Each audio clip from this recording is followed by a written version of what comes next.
Hello and welcome to Give Toke, the show that elevates the conversation about cannabis to a higher level. I'm your host, Paul O'Donoghue, and today we're joined by Angus Murray, a cultivator who's played a huge role in both large-scale operations and craft projects in Australia.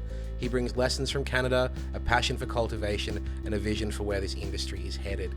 As always, the opinions shared on the show are those of my guests and myself and don't necessarily reflect those of my or our employers. Angus, it has taken us a few years. I'm so glad to have you here. Welcome to the show. Thanks, Paul. What's up? It's so good to see you, man. I think we've been riffing on this online since maybe around episode 1 or 2. We're somewhere in the 60s here. We've done it, and we nearly had another roadblock. We were to record this last week, but you had the best reason a guest has ever cancelled on me. Tell me about your last week, man. Yeah, so last Monday, my wife, I should say wife, we're not married, but I'll use wife just for you, Paul.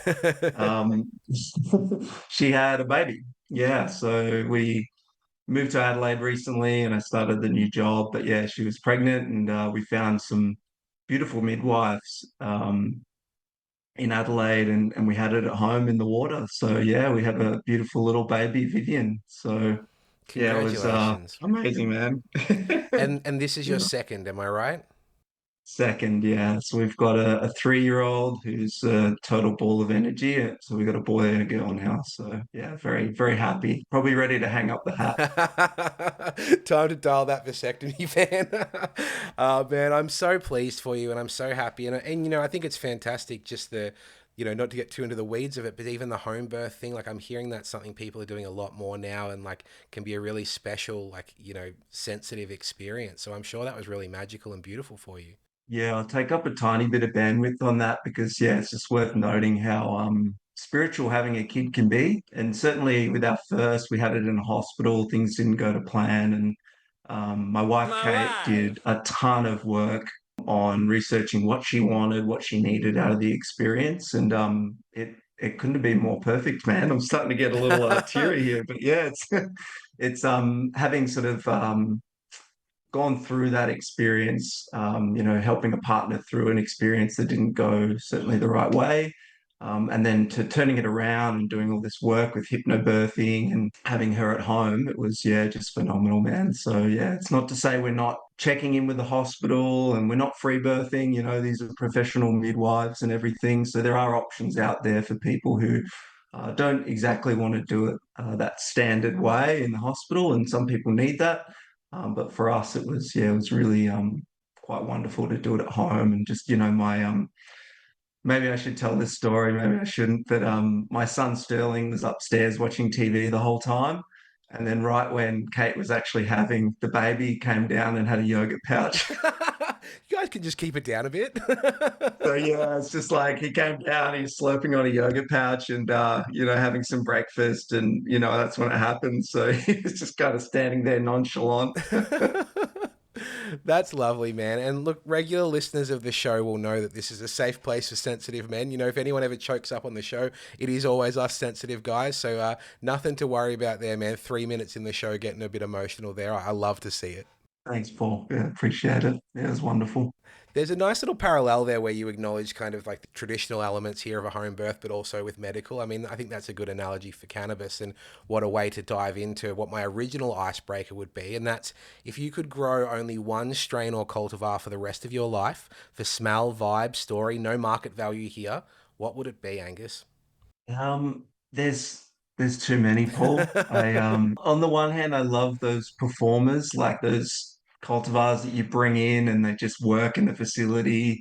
They outperform all the other ones and they really show you that they're good yielders, they've got great aesthetics, they're resistant to any sort of issues that you might get during the production process. And there's just really rare moments when you get everything out of a line, like from agronomic performance to customer desirables. So it's a really wicked game in that sense as a commercial producer, I guess. For me, I had tried Gorilla Glue. I don't know if you can call it Gorilla Glue anymore. I think it was like a hardware store brand, but yeah, Oh, Gorilla yeah. Glue in Canada was GG4 and so on. Yeah. yes. So that one really stuck with me. I happened to know a guy who's growing some in Canada, and that material, like I went through a really like a gassy phase myself, and that was everything that I was interested in. And then, there's also been some amazing lines, particularly with Tantalus in BC. Even though it's memed out, Blue Dream is still a lot of fun. And we had a Blue Dream pheno at Tantalus that was fantastic, man. It was just a great grower and it had that typical Blue Dream characteristic, but it had some extra sour, some extra tropical fruit on the top that was just really special to me, at least.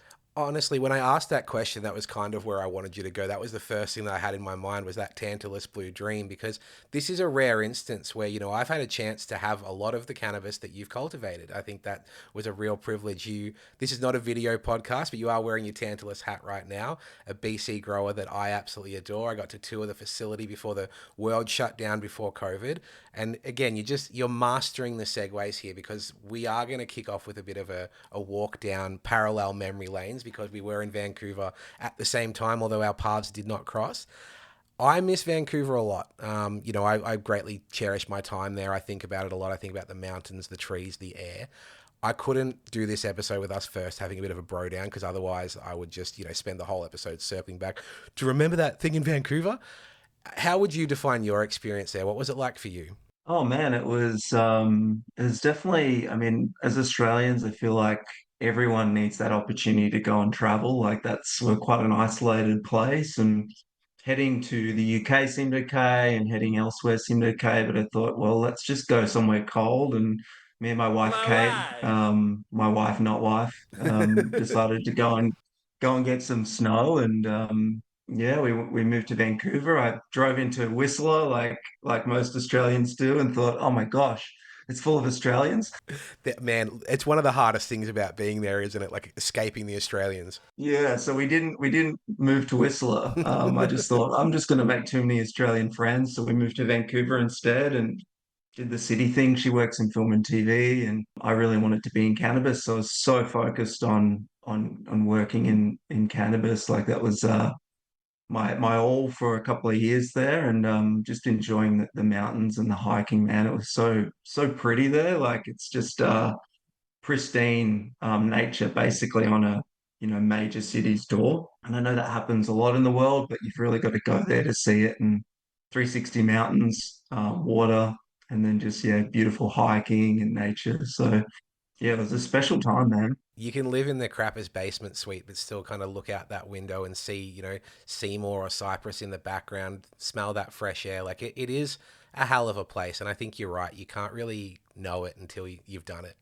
It's funny because I think, when you travel to places and you think something's special, you ask the locals, you sort of get that feeling that they might not realize it's special, but everyone in Vancouver knows it's really special, if that makes sense. It's like, I guess maybe the Vancouver city area is only like under 1 million people, and I guess that's bound by mountains, but the lower mainland's really pretty as well. And yeah, everything's spectacular there. Cannabis use in Vancouver, it's something that's okay, it's accepted. You're not judged for it. So that was another really special part about living there for, 3 years or so.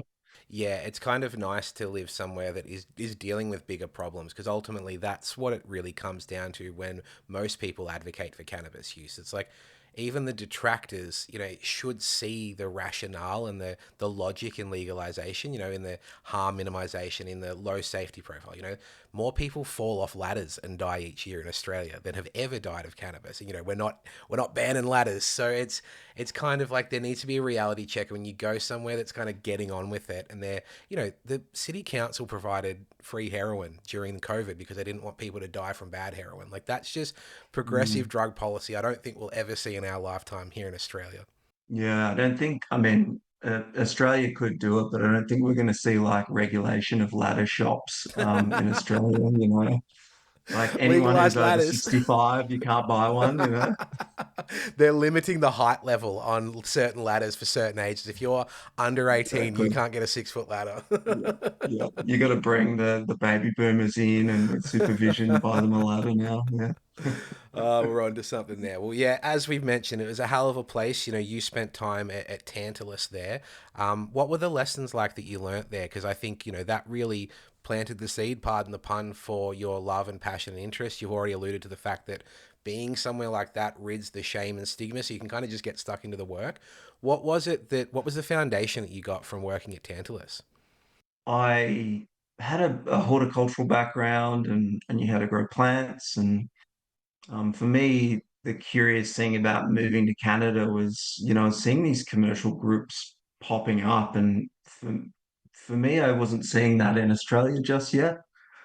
And I felt like I might be in Australia blazing a trail and learning how to grow commercial cannabis, or I could just go and learn. So that was sort of one of the reasons why I moved. And I was lucky enough to just get a job interview through Tantalus, and one of my lecturers at Melbourne Uni was the first person that picked up one of my, I guess he was the GM of production at Tantalus when he was doing an exchange year. And we knew the same person, and then all of a sudden there was sort of this warm feeling, and I was lucky enough to get a gig there early on. And I just kept going and kept going to work, right? So we had this nice connection, and then the head grower there, Donnie, the master grower, was a real sensei for me. So it was just questions every day, as much as I could get. It was learning, learning, learning. There wasn't any pretense about knowing anything for me. It was just like open ears, open mind, listening, learning. This is how we do it. I really sort of focused on just being present every day as much as I could be. I was lucky enough to get a security pass, I guess, which is sort of in the cannabis space in Canada, you've got to get the Royal Canadian Mounted Police to check over your history. And Yep. for me, I was like opening and closing, right? So I was allowed to stay there as long as I wanted. And Donnie, my boss, certainly appreciated that. Yeah, and he was just super helpful. Really shared a lot with me. He still had maybe some of those old legacy roots, I guess, where he'd give you a little bit at a time, and when he thought you were ready. And but yeah, it was just wonderful on the production end with Jody and Donnie there, and then all the other crew that I met.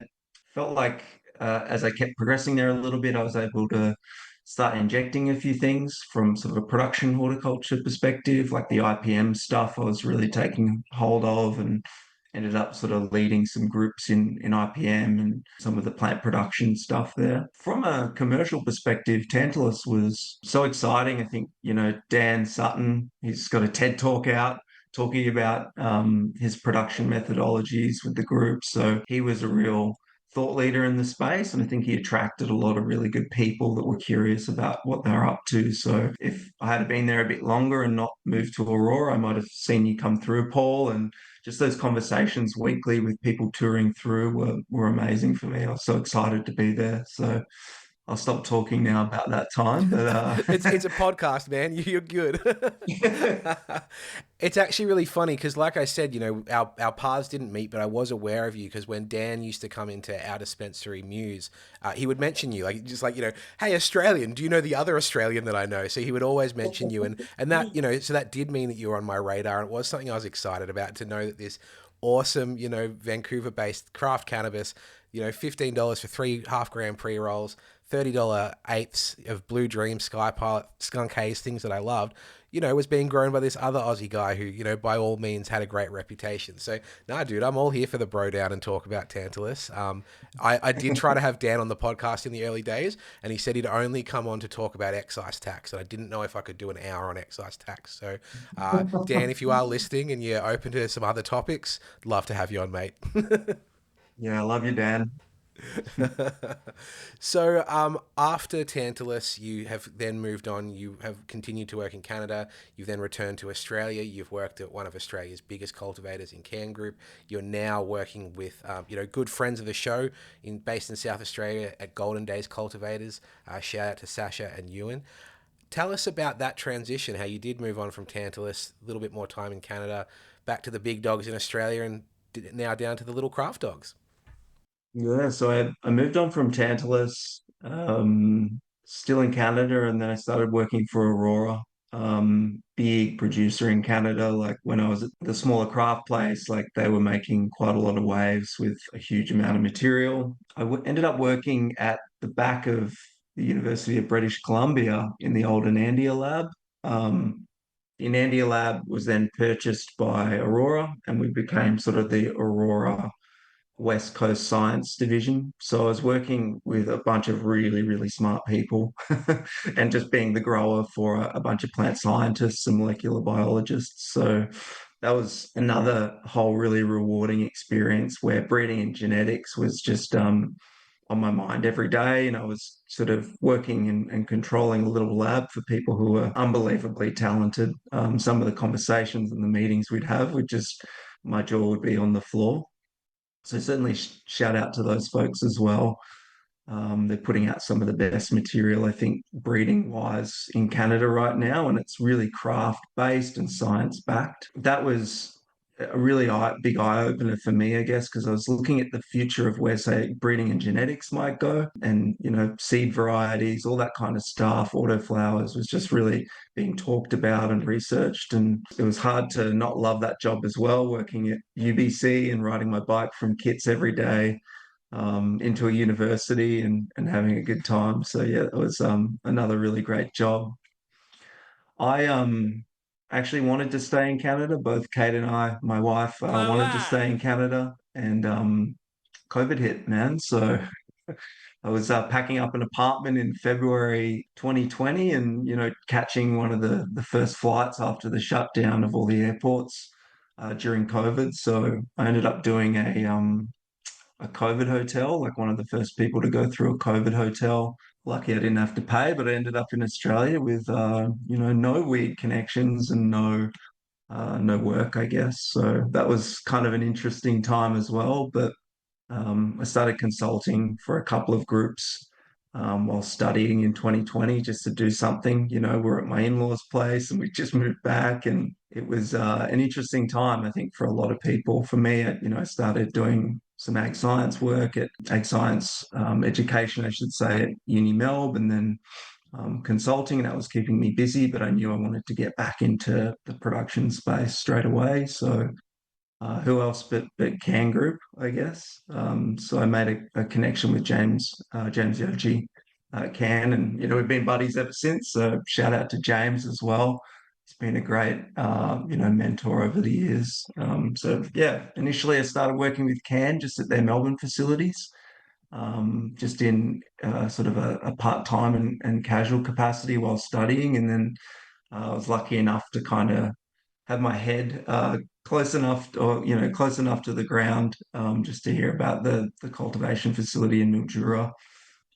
Interviewed for that role and was lucky enough to sort of be the first cultivation manager there. So yeah, that was a hell of a ride. Our listeners of the show can obviously go back and listen to the wonderful conversation with Sasha to really get a clear understanding of the Golden Days philosophy, where that company came from, his vision, the move from booze to weed, which is booze to buds, which I think is admirable and I think well worth a Mm. listen. But I really want to know what it's like for you to go from, you did have that experience in Canada with, craft in Tantalus, big in Aurora. You've had the same experience in Australia where you've got the big dogs in Can Group and now the craft experience in South Australia with Golden Days.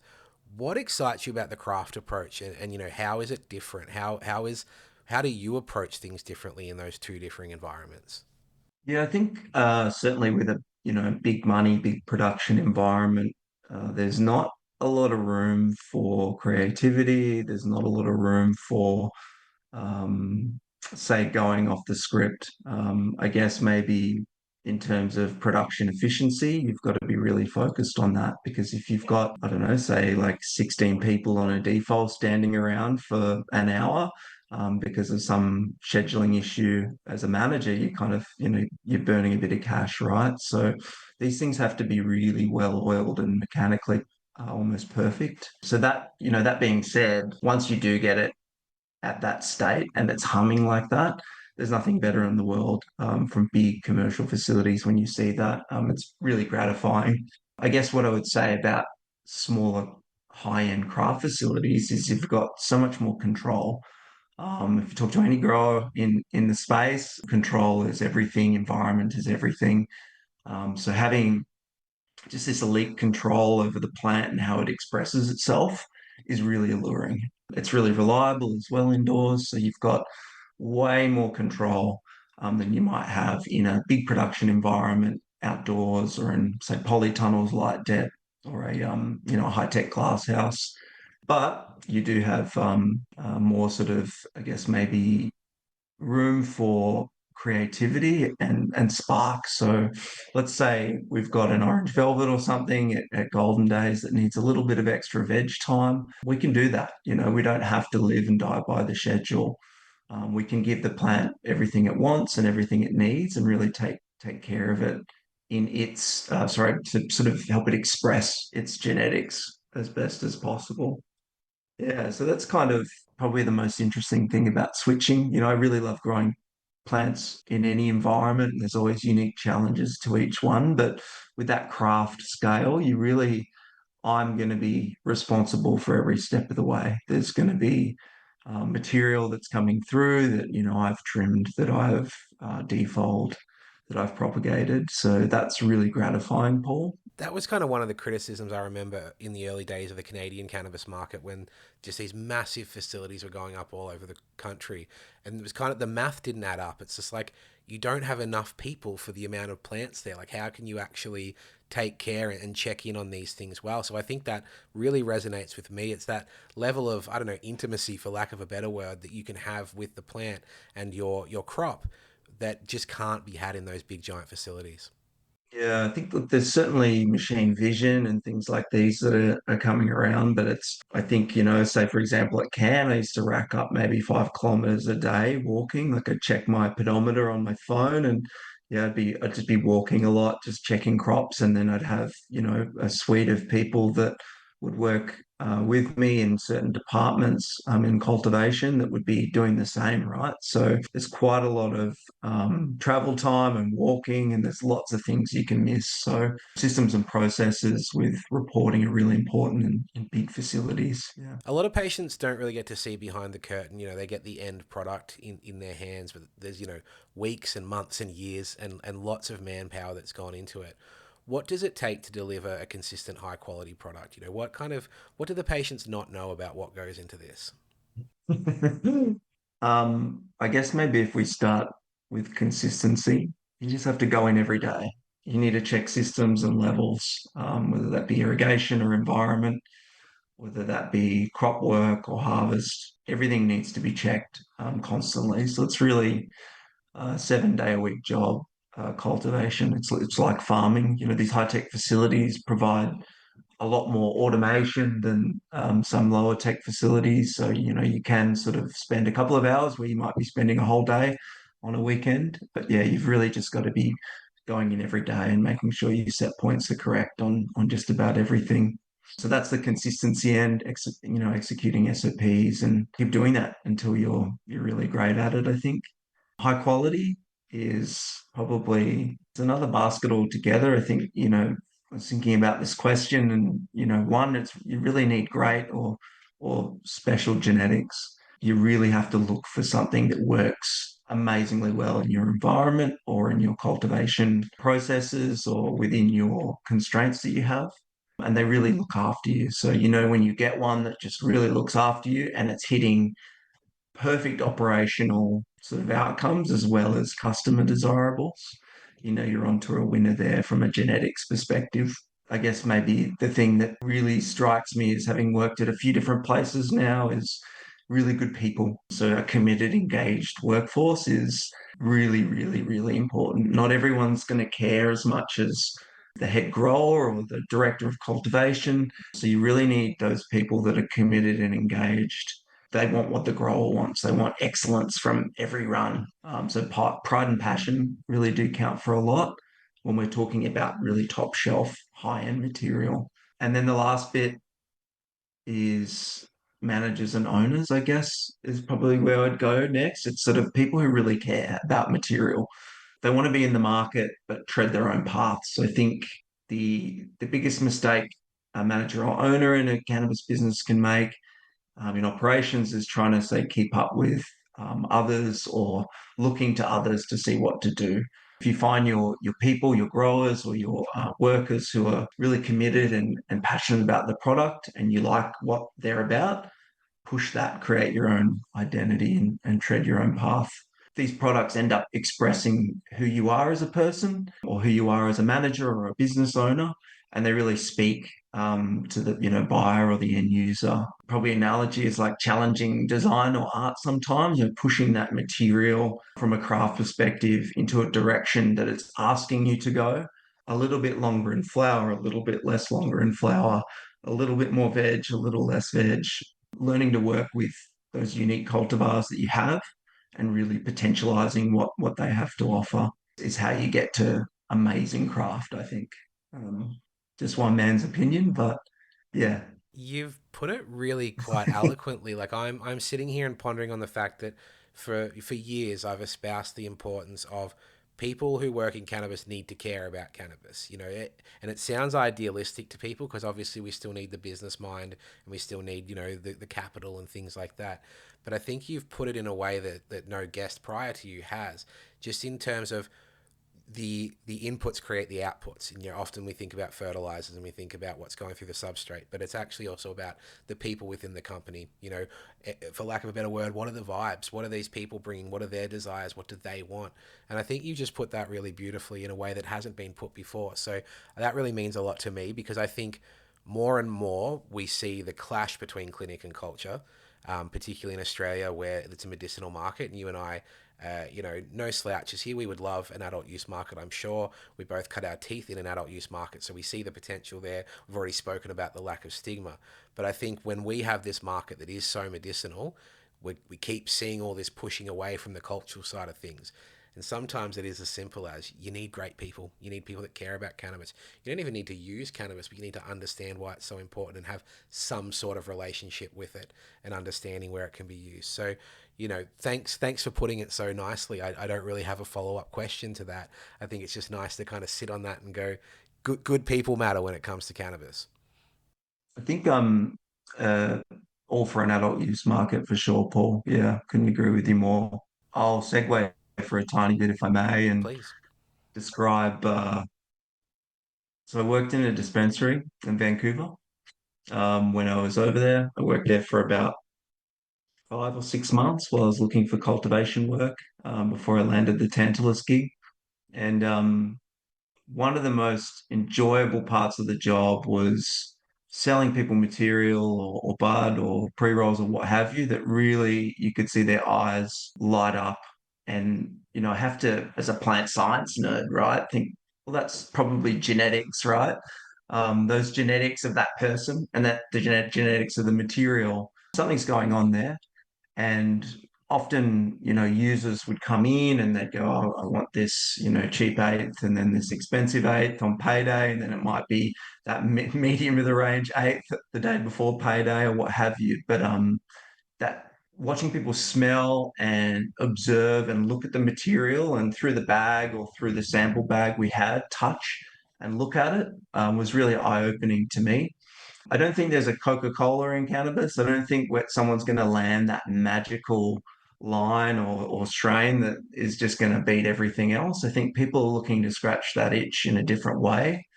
And whatever these people are experiencing when they're shopping and then they're smelling and then they're looking and touching, there's a really big influence on their perceived effects and how they enjoy the material. And I know they've done some work might be Russo in the US, who's looked at how people perceive and understand cannabis. There's a lot to do with smell and visual. So I think there's a disconnect maybe in Australia right now that's probably coming in more and more as clinics pop up. People can shop with their eyes and their nose. That would be really great. But yeah, there's got to be something. There's just something tricky about doing that in a medical space or with doctors. So I think, that's probably where that adult use end comes in. And then therapeutically as well, like if people can shop with their eyes and their nose, we're on to a winner. I think that's really good because we keep blurring these lines. Like the nose Yeah. is such a common phrase in the culture. It happened in Canada, right? Like you couldn't sell material in dispensaries that just started up in the legal market, and yeah, like you couldn't show it off or open jars, and it was a bit weird at the start, but um, Well, yeah, that's the separation between your dispensary experience and mine. So you worked in what was Vancouver legal, and then I worked in what was federally legal, which wiped out Vancouver legal. And so, yeah, for months, the first 6 months, I remember we had garbage in plastic tubs that you couldn't see. And it was a real crapshoot about whether what you were getting was any good. You know, you had 1 gram over packaged in these giant plastic and cardboard boxes, and it just wasn't good for the consumer. And here we are 7 years later, they finally popped some clear windows on the bags. And, you know, this stuff takes time. I don't know if you've seen that, the new packaging, there's allowed to be a little window on there now. Yeah, yeah. And I think they have medical science liaisons, or what you call in maybe the adult use is like, I guess, traveling salespeople that are just there to like help educate and show people the material as well now, which is, quite a like it's an expensive thing to do. But yeah, the deli style I think is probably my favorite mode that I've seen of dispensary, whether it's medical or rec. That deli style where people can shop with their nose and their eyes, and you can custom order weights and quantities. I think that to me is the most appealing from my sensibilities. I think there's lots of business people out there that are like, no, no, no, I need my brand and packaging on Yeah. this stuff. But as a lover of the plant, and I guess I should say plant, now I'm in South Australia. Nah, stick with plant, man. Yeah, yeah, yeah. And lover of the plant. Dispensary work's a nice little pinch me moment, isn't it? Where you're just kind of sitting there being like, I saw this shit in movies. You know, this was such an abstract concept to me, or such an out there concept, and now here I am. Yeah, exactly. And that was a total dream. And that's probably another thing that I loved about Canada. It's like, oh, I just turned up and now I'm, working in a weed dispensary. I'm in the industry finally. Well, Angus, we're going to have a bit of a quiz, going to break things up a little bit here because there's still plenty to talk about, but I want to obviously, again, bro down about some Canada time. So this is a 2-round quiz. So the first round is called Slang and Culture. In this round, I'll share a slang word or expression, and you'll tell me whether it's Australian or Canadian. And the second round is your typical would you rather. So I'll give you kind of an Australian option and a Canadian option. So bit of fun here. There isn't too much pressure to get things right or wrong, but I'll say the word in round 1, slang and culture. You tell me whether it's Aussie or Canadian. So first word is hydro. Is that Australian or Canadian? Dude, that has to be Aussie. That has to be Australian. That is A correct. classic. Slang for indoor weed. Obviously, it's short for hydroponics, but such a classic. Like, hey man, is that hydro or bush bud? This one, very easy. BC bud. Well, that's from Canada. Absolutely. Yeah. That is Tell correct. what's your BC bud experience? Because obviously, you know, you go there being told it's the world's finest cannabis. Would you agree? World's finest cannabis. Yeah. Been to California, been to Amsterdam. I would say BC Bud. They do it different there. And it's always some guy like on one of the tiny islands that just has the best stuff you've ever had in your life. Exactly. There's someone on Salt Spring that's just growing fire. Yeah, And it exactly. drops once a year, and yeah, you buy it or you can't get it for a year. That's it. Oh man. And again, so you know, clinics aside, this is where the culture is fun. All right, next word, mull. That's Aussie for sure. That That's is Australian. correct. That is Yeah, correct. slang for ground up cannabis, and too often mixed with tobacco as well. Where do you Let's stand? mull up, bro. Yeah, where do you stand on the tobacco thing? I mean, I don't know if you're like me. I used to do it, but I'm a fierce green man and have been for a long time now. I think like for me as a user, um that's not my preferred method with tobacco, but I would say there was some really strong material, I think, that would come through, like in years gone by, and sometimes just moderating it down or watering it down, even though tobacco gives you a weird sort of sensory dizziness. I think maybe that's probably why people are doing it. They're stretching it out or something. I don't know. I'd have to do some reading. I like how non-judgmental you are there, Angus. I was ready to go in hard on these folks, and you've stayed neutral. I'm impressed. I think I have heard the word backy bong in the Yes. past, and you know that there's yeah. For the uninitiated listener, that's an exclusively tobacco bong, which I have heard on the streets being justified as a way to get off the bongs. So an interesting take there. Yeah, harm reduction step. All right, next one, Toker's Bowl. Toka's bowl. Well, Toka's definitely North American for sure. Yeah. Canada. Yep, that's That right. It was a is Vancouver correct. Cannabis Festival / competition from 2002 to 2005. Next one, Shatter. Oh, shatter is definitely Canadian. That is right. That Yeah. is Concentrated correct. cannabis extract that took off in the 2010s. When I got back from Canada, there was a bit of shatter here, which I'd never seen before, but I think it's been pretty quickly usurped by like concentrates that aren't as scary, your rosins and things like that, which, are a little cleaner. Yeah, there's something to, I mean, that BHO shatter, I guess, is really interesting stuff, man. Like yeah, it's not texturally like rosin or anything. Like yeah, it's a different looking thing. Two more slang and culture words. Next one is PGR weed. Oh, is that a trick question? Is it both? Think about where you most commonly hear it. Australia. Yeah, I'm That saying is Australia on that one because correct. for me personally, I mean, you're a plant scientist, so you knew all about plant growth regulators. I'd never heard of the phrase PGR weed in Canada. Yeah, I'd never even yeah. really heard of it in Australia. It's when I came home and had it for the first time where I was absolutely appalled and shocked at this $300 ounce that was just like huffing glue. Under the microscope, not a single trichome head in sight. Nasty. Yeah, it's this the material that they produce with the PGR stuff from the hydro store. It just stacks. It stacks so hard. It's rock hard. Like it looks very pretty, and it's like akin to maybe the PGRs they use in flower, like cut flower production. Things just look big and vibrant, but yeah, it's trash. Absolute trash. All right, last one for slang and culture. It is Lamington Kush. Oh, that has to be Canadian. No, I made it up, so there's no Denied. correct answer on that one. That is a fake strain that I just made up. But one day, Angus, Oh, I'm going to plant that seed now. If you can create something called Lamington Kush, I'd be very, very pleased. Paul, yeah, definitely. Let's get some genetics and make it Paul's Lamingtons. All right, Yeah. so second round of our quiz is a would you rather. I'm going to give you an Australian option and a Canadian option. No citizen issues here. If you choose the Canadian options, we're not going to revoke your Australian citizenship. So let's get stuck into this. Would you rather grab a Bunnings snag or a box of Tim Hortons Timbits? A bunning snag. Yeah. Would you rather tuck into a meat pie or a plate of poutine? Routine all the way. Would you rather hang out with a beaver or a wombat? Wombat.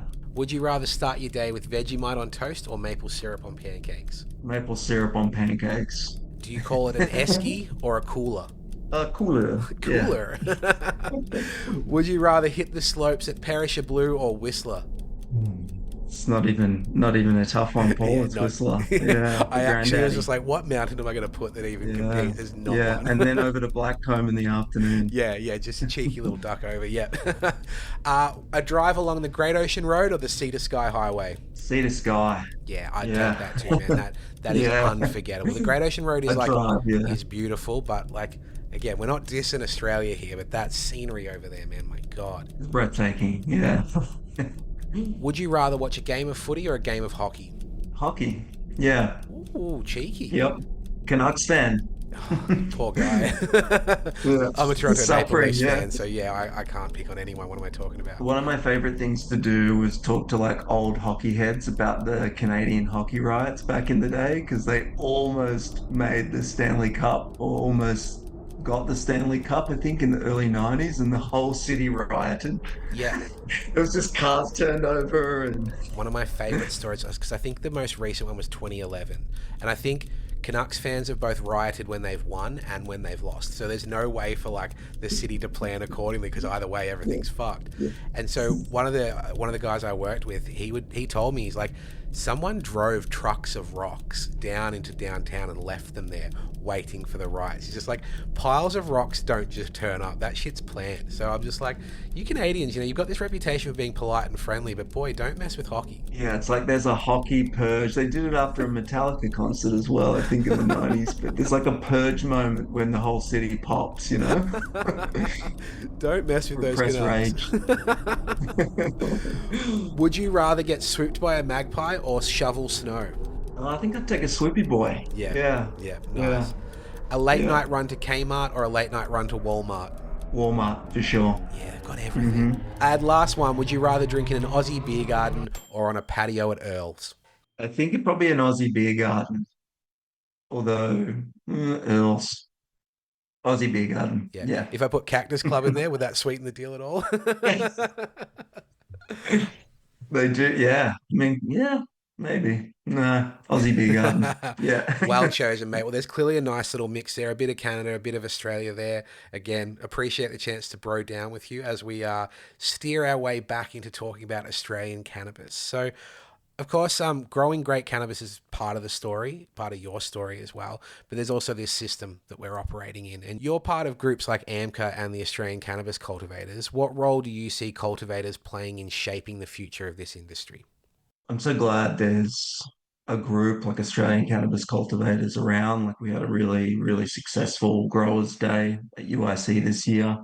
It was a little bit smaller and off to the side, but yeah, if you notice a group of growers hanging out with each other, that was probably one of the best moments I think I've had as a professional in the industry in recent memory. Just getting to know people who work at different places. I think these little groups and working groups are really pushing things forward for Australian cannabis production.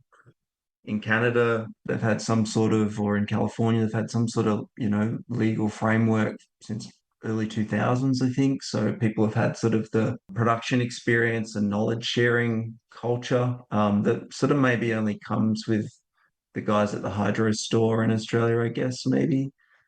So these groups are really helping professionals who are working in the industry develop themselves, develop their skills, get to know each other, understand what's working, what's not. And it's really for, I guess there's some political aspects too, like people have to make known that we're here and we're doing it and producing good material. But, from the camaraderie and the friendship you get with other growers, like they're living the same lives basically. This broke, that broke. Oh my gosh, that worked. Try this. Oh my gosh, that was bad. Don't do that. All these kinds of conversations and social get-togethers, I think, is essential to kind of move forward and legitimize it. Like Paul, I talk to a lot of people about what I do. And say I always have to say I'm a legal cannabis grower at the start, right? It's a funny sort of profession, I guess. People are like, well, hang on a second, is that legal or what's happening? So sort of mainstreaming, I guess, maybe is what I'm trying to get at. Just mainstreaming people who work in cannabis cultivation. I mean, that's literally my next question. Like, there's still so much stigma around, and there still can be those side eyes. I think, again, you and I had that benefit of going to Canada and just kind of realizing it doesn't really matter. Like, I think there's kind of a water off the duck's back element that happens when you spend time there and go, these people don't care. Why does anyone else? But we also do know that in Australia, people do care. Often they silently care. So it's the shit they're talking about you behind your back and things like that. So I've got to say, I don't hear a lot of, to my face insults and criticism of the industry, but certain things get back to me. How do you explain to people outside the industry, family and friends, in a way that does help shift perception? Do you face any challenges in that regard?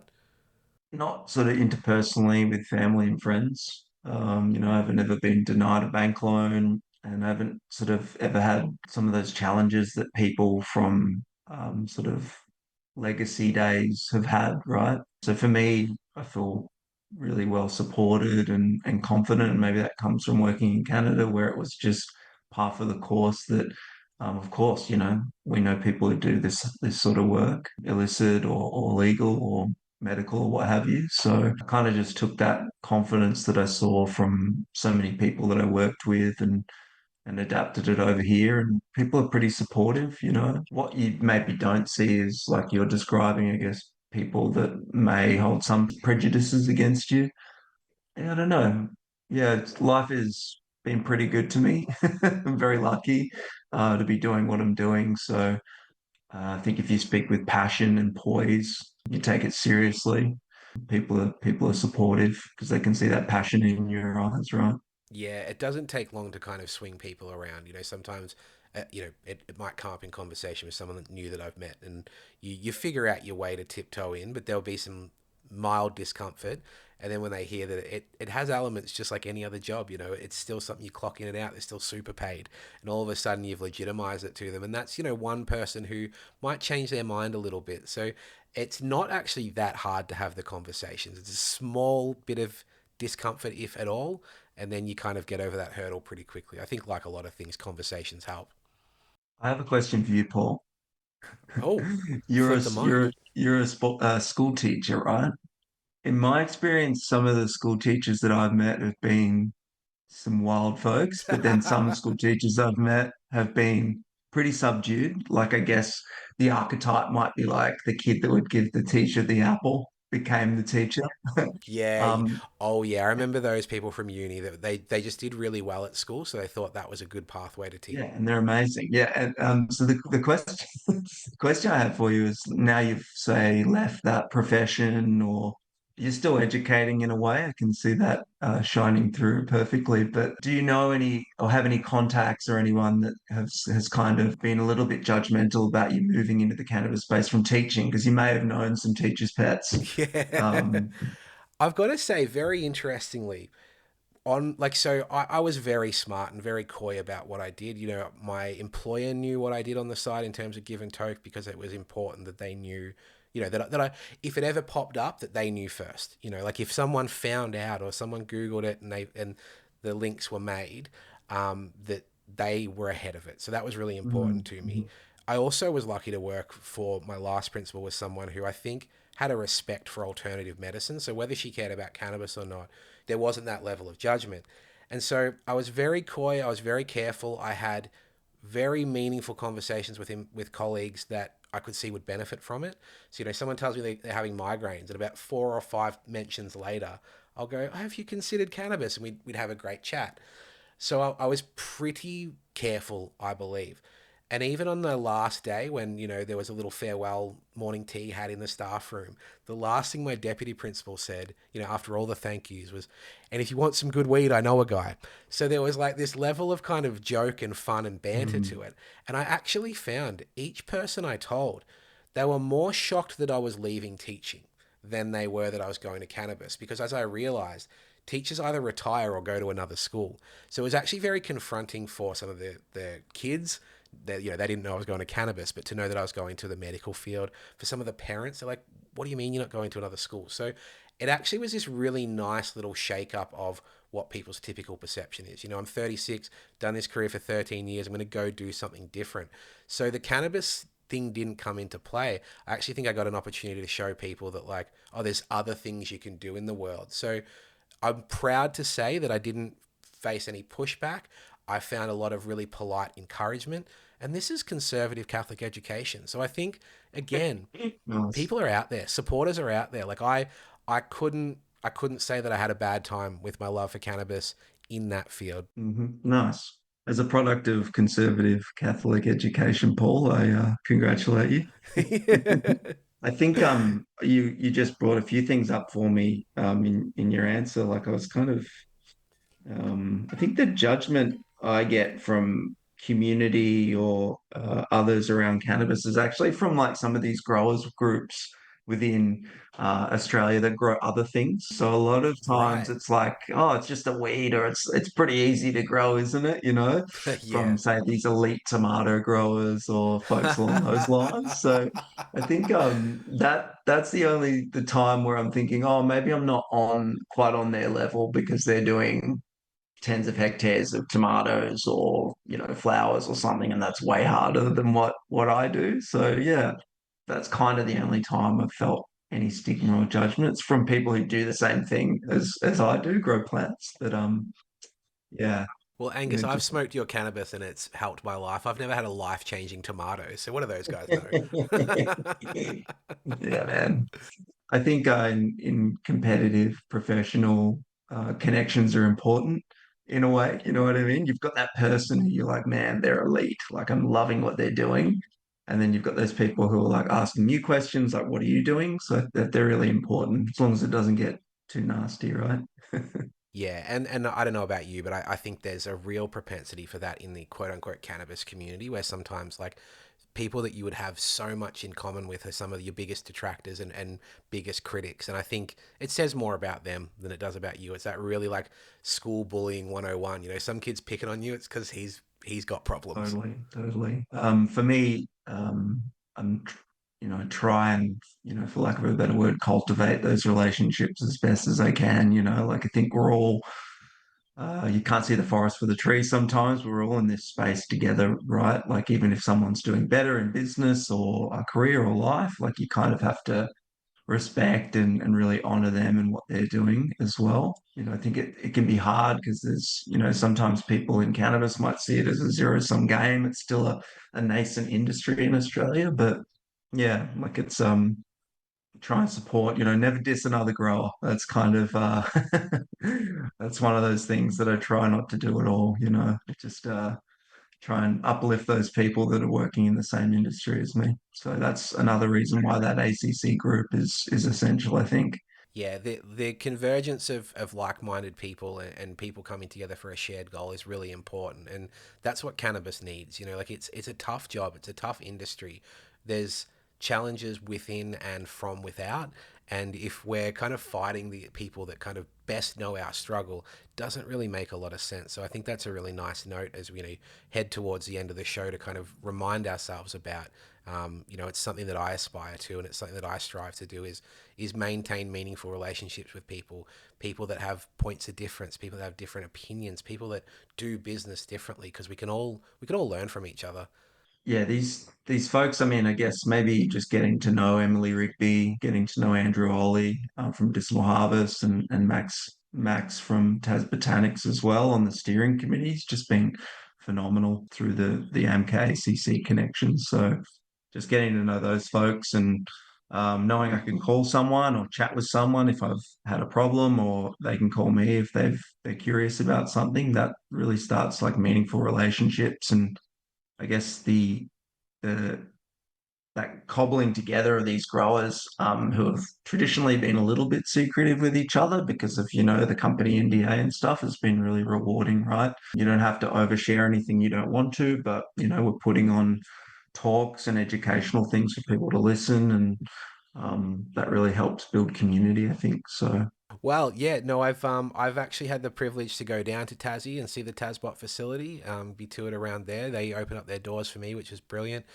Similarly, top to tail, I've been up and seen Andrew at Medicinal Harvest as well, and I think this is testament to the strength of the industry.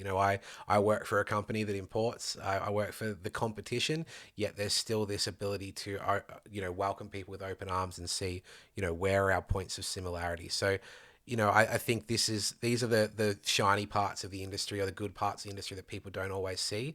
There's so many good people doing great work, and I'm proud of that. I'm proud of this industry. awesome, man. We'll have to get you to Golden Days. Oh, mate, absolutely. This is the pitch right now. It's time to get me to South Australia. Yes. I would love to see that facility, man.